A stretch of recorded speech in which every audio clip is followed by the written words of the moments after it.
The Golf GTI 2014 scores points with a new 2-litre TSI engine. This engine already complies with future Euro 6 emission standards. Moreover, it can be installed in vehicles with the modular transverse matrix concept.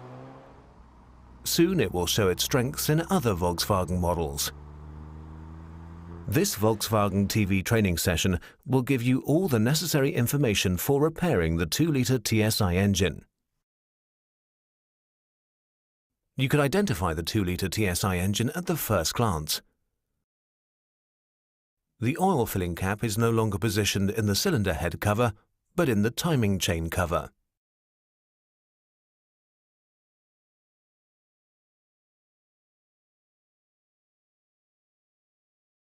Another identifying feature is the oil pressure switches. They are located on the ancillaries carrier below the oil filter.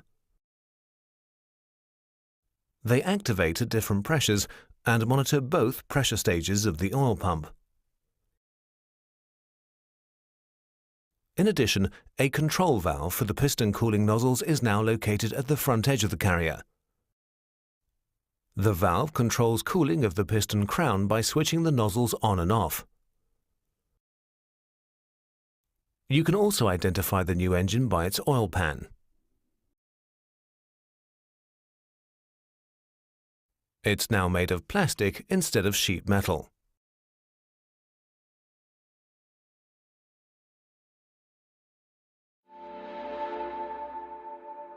The vibration damper is connected to the sprocket wheel for the timing chain and the crankshaft via a securing bolt.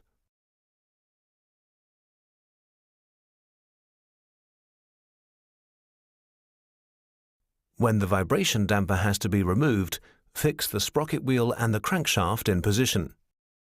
Use the tool T10-531 for this. It's made up of several parts: the holder, the tensioning pin, the turning tool, and the flange nut.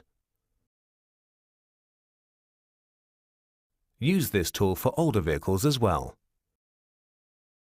T10-531 replaces the former T10-368 tool.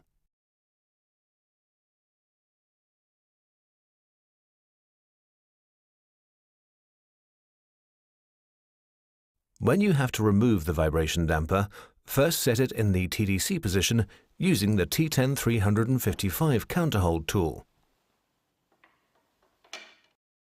Match the notch on the vibration damper with the arrow mark on the timing chain cover.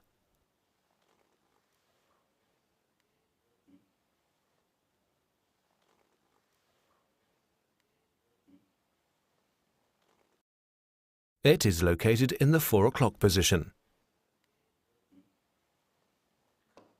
Now loosen the screw by at most half a turn. Next, remove the 2 securing bolts from the timing chain cover.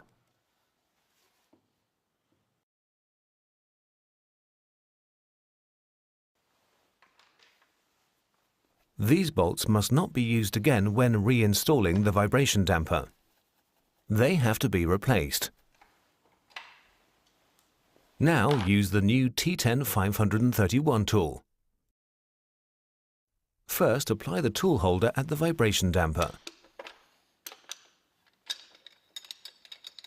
Tighten the knurled screws hand tight. Now completely unscrew the bolt for the vibration damper.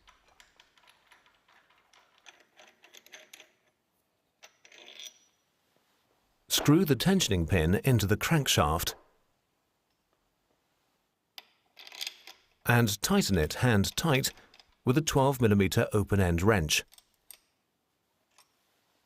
Now screw the tensioning bolt hand tight.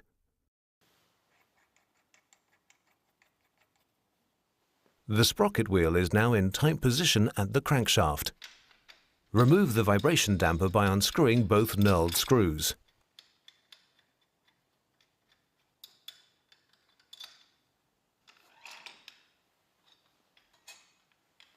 If you have to turn the crankshaft without the vibration damper, slide the turning tool loosely on the tensioning pin and tighten the flange nut hand tight.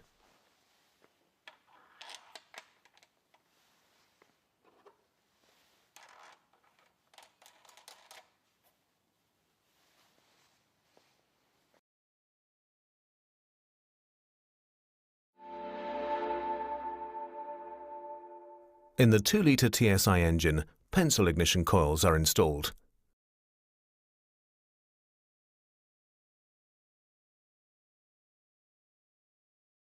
If you have to remove these coils, use the obligatory A1 530 tool.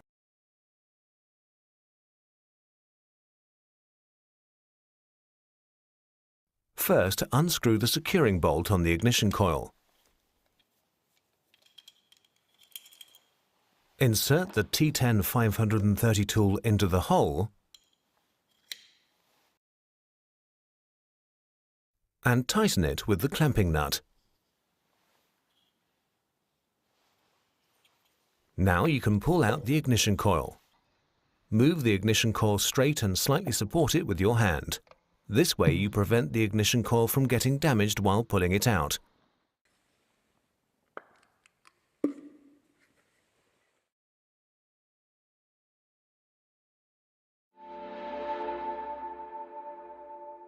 There is also a new tool for checking the valve timing of the 2-litre TSI engine. The VAS 6341 dial gauge with the T10 170A adapter. When you want to check the valve timing, first turn the crankshaft at the vibration damper in the direction of engine rotation using the SW24 socket bit. Turn it until both marks are almost at the top.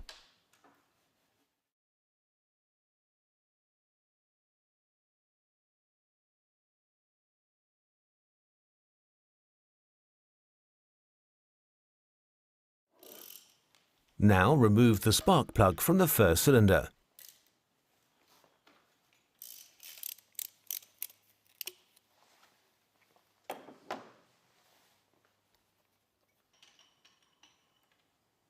Screw the adapter for the dial gauge hand tight in the spark plug thread.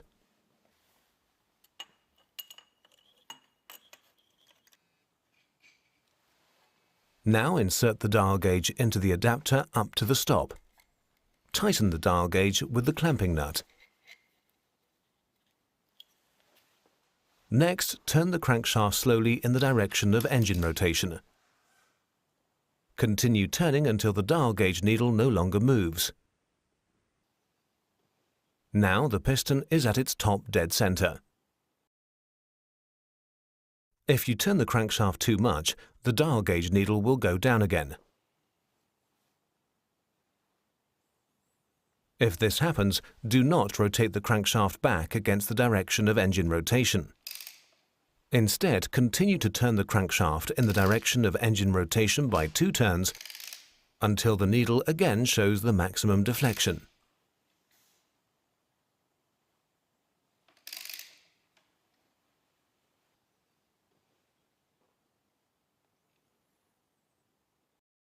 Now the arrow mark in the lower part of the timing chain cover points to the notch of the vibration damper. The marks on the camshafts and the cylinder head cover must match in the same way.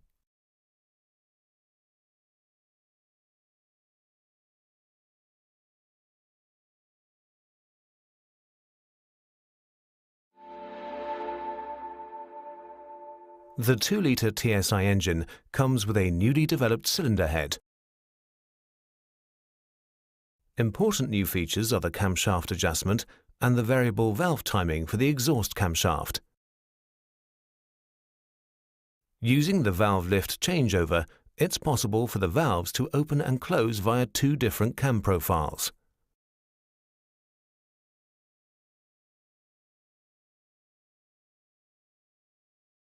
The charge cycle in each cylinder is optimally controlled. This particularly improves the charge cycle in the lower speed range.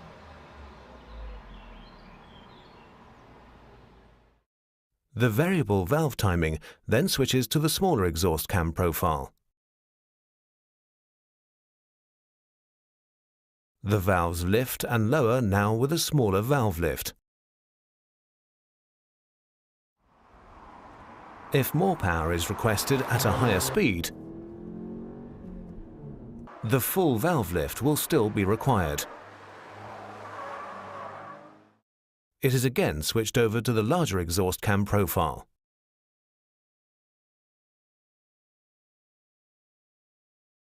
For the 2-litre TSI engine, there are some particular features when installing the camshafts. You can install the inlet camshaft in the cylinder head as before. However, the exhaust camshaft must not be inserted into the cylinder head as before.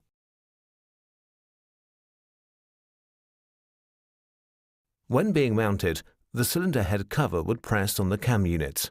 The cam elements themselves and the cover would then be damaged. You have to install the exhaust camshaft in the cylinder head cover and move it to its basic setting there. To manage this, the cam units are moved in such a way that they run on the small cam.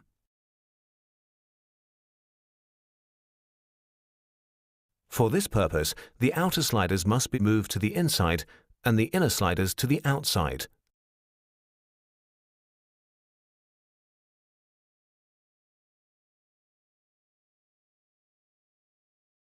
Therefore, mount the cylinder head cover only when the exhaust camshaft is installed. The shaft must not be displaced.